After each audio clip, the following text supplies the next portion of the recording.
nanti akhir tahun kita akan menyatakan berhenti PSBB PPKM kita.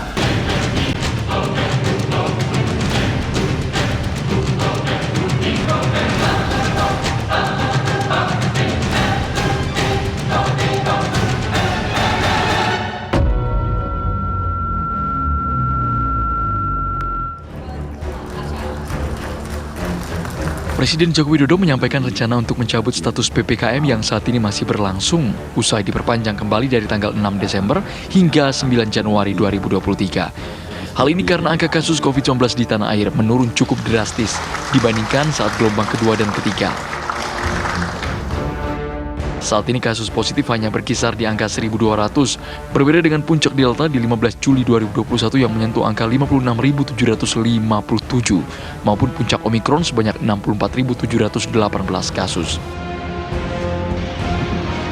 Pernyataan Presiden mendapat dukungan dari sebagian pihak sebagai keputusan bijak di tengah kondisi ekonomi dunia yang kurang menguntungkan akhir-akhir ini. Jika PPKM dicabut akhir Desember nanti, ekonomi dalam negeri akan semakin meningkat dan menggeliat. Terlebih penerapan PPKM saat ini dinilai tidak begitu efektif karena mobilitas masyarakat sudah kembali normal seperti sebelum pandemi merajalela. Sementara di lain pihak, tidak sedikit juga yang meminta pemerintah tidak terburu-buru mencabut status PPKM. Tingginya mobilitas warga tanpa dibarengi protokol kesehatan yang ketat berpotensi menjadi bom waktu. Ditambah lagi, akhir tahun identik dengan masa liburan panjang yang akan dimanfaatkan masyarakat untuk berlibur ataupun berkumpul dengan keluarga di kampung halaman. Sehingga tidak berlebihan jika muncul kekhawatiran terjadinya lonjakan kasus corona. Lalu, mungkinkah pemerintah bersikukuh merealisasikan kemungkinan pencabutan status PPKM? Benarkah Indonesia sudah memasuki tahap endemik?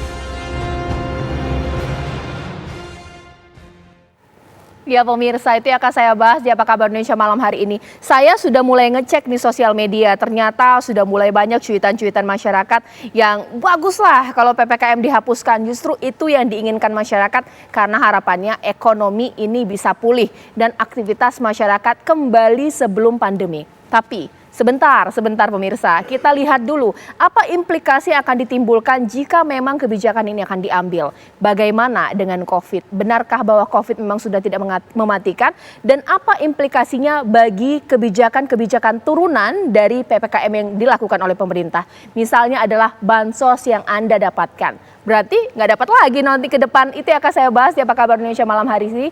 Mas Hermawan Saputra sebagai ahli kesehatan masyarakat sudah bersama dengan saya di studio TV One. Selamat malam Mas. Selamat malam Mbak Caca. Ya. Assalamualaikum warahmatullahi wabarakatuh. Saya sekarang sudah tersambung dengan dua narasumber saya, Kabid Penanganan Kesehatan Satgas COVID-19, Dr. Alexander Ginting, dan saya juga sudah melihat Pak Sarman Simanjorang, Wakil Ketua Umum Kadin. Selamat malam Bapak-Bapak. Selamat malam. Selamat malam. Ya, saya ingin ke Dr. Alexander dulu. Dok, ini apa respon dari Satgas COVID-19 tentang wacana penghapusan PPKM? Ini seperti apa? Ya, jadi pertama sebagai Kasubdit ya, bahwa pandemi ini masih ditetapkan oleh Badan Kesehatan Dunia. Jadi status pandemi ini belum bisa dicabut sepanjang kita masih mengikuti aturan dari Badan Kesehatan Dunia. Yang berikut juga adalah bahwa pandemi ini juga ada landasan hukumnya. Jadi landasan hukum itu sudah ditetapkan pemerintah melalui Perpres dan Kepres yang dikeluarkan pada tahun 2020. Dengan demikian bahwa pengelolaan pandemi ini juga menjadi tanggung jawab pemerintah, walaupun ini juga menjadi gerakan seluruh elemen masyarakat yang ada. Dan selama kita menanggulangi pandemi, kita banyak melakukan berbagai intervensi, mulai dari PSBB sampai dengan PPKM level mikro, kemudian PPKM 1-2, dan berikutnya sampai PPKM darurat, dan kemudian sekarang kita di PPKM levelisasi. Dan dengan PPKM levelisasi ini kita lihat bahwa kondisi dan situasi terkendali baik, di mana kasus-kasus tidak setinggi pada tahun 2020 ataupun 2021. Dan catatan berikutnya juga dengan PPKM ini juga terjadi gerakan di mana dilakukan penataan protokol kesehatan dan kemudian juga dilakukan juga yang disebut dengan 3T, 3M, dan juga vaksinasi. Dan kondisi ini membuat ada perbaikan-perbaikan yang terjadi. Karena kita yakin bahwa pemulihan kesehatan tidak bisa ditinggalkan, diabaikan tanpa pemulihan ekonomi. Dan pemulihan ekonomi juga tidak mungkin berdiri sendiri tanpa ada pemulihan kesehatan. Maka ini harus serentak bisa dikerjakan. Nah, bagaimana evaluasi kita belakangan ini? Bahwa ada beberapa catatan yang harus kita lihat dalam syarat menuju endemi. Pertama itu adalah transmisinya. Transmisi komunitas itu harus di bawah 1. Kita ada 34 provinsi. Dan di beberapa provinsi, misalnya ada 13 provinsi seperti di luar Pulau Jawa, ini kondisinya memang di bawah 1. Tetapi kalau kita lihat DKI Jakarta, belakangan ini angkanya naik. Tetapi walaupun terkendali, sekarang sudah cenderung turun. Demikian juga mengenai positivity rate, bahwa positivity rate itu tidak setinggi sewaktu Juli 2021.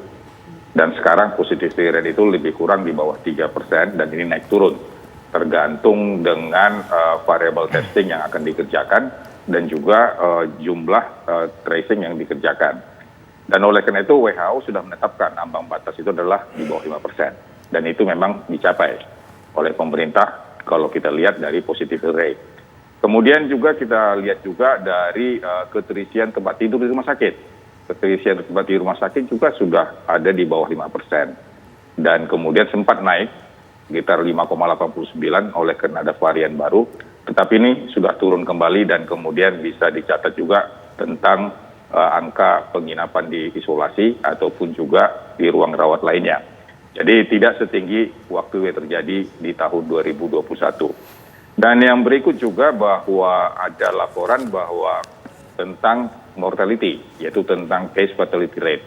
Ini juga sekitar 2,30%. Dan ini juga sudah di bawah target apa yang diatur oleh Kementerian Kesehatan pemerintah maupun juga Badan Kesehatan Dunia. Dan yang terakhir bahwa PPKM ini adalah menjadi satu instrumen kombinasi aturan oleh Badan Kesehatan Dunia, tetapi juga dengan cara Indonesia di dalam membatasi mobilitas dan sekaligus juga membatasi agar tidak terjadi transmisi yang meluas. Jadi kalau kita lihat secara rata-rata banyak perbaikan dan kemudian vaksinasi, baik vaksinasi 1, 2 maupun 3, ini sudah dimulai. Hanya persoalannya memang booster pertama ini tidak setinggi pencapaian pada vaksinasi dan vaksinasi kedua.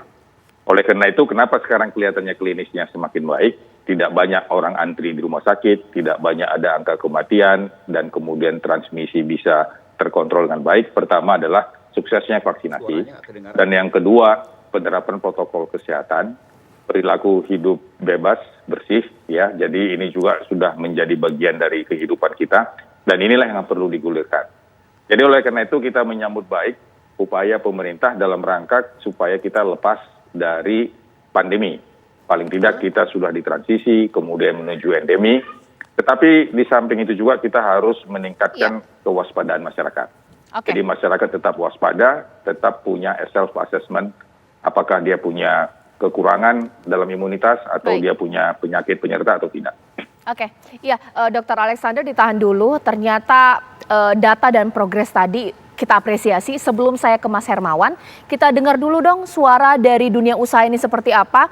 Pak Sarman, kalau dari dunia usaha menghentikan PPKM, inikah yang memang diinginkan sedari awal atau bagaimana? Ya, tentu begini ya. Terus terang memang ketika kami mendengar pidato Bapak Presiden, tentu bagi dunia usaha itu pasti merespon sangat-sangat positif ya. Dan kalau memang itu menjadi satu kenyataan, ya itu menjadi hadiah bagi dunia usaha di tahun baru. Artinya bahwa di tahun baru itu sudah kita gaspol ini untuk berbagai usaha kita. Tapi ini kan kembali kepada pemerintah. Ya, tentu kalau pemerintah ingin merubah status dari pandemi ke endemi, tentu itu kan sudah melakukan suatu kajian dan evaluasi yang lebih komprehensif. Ya, memang kalau kita lihat bahwa kita tidak bisa pungkiri bahwa dunia memuji Indonesia ya menjadi salah satu negara yang mampu mengendalikan COVID-19.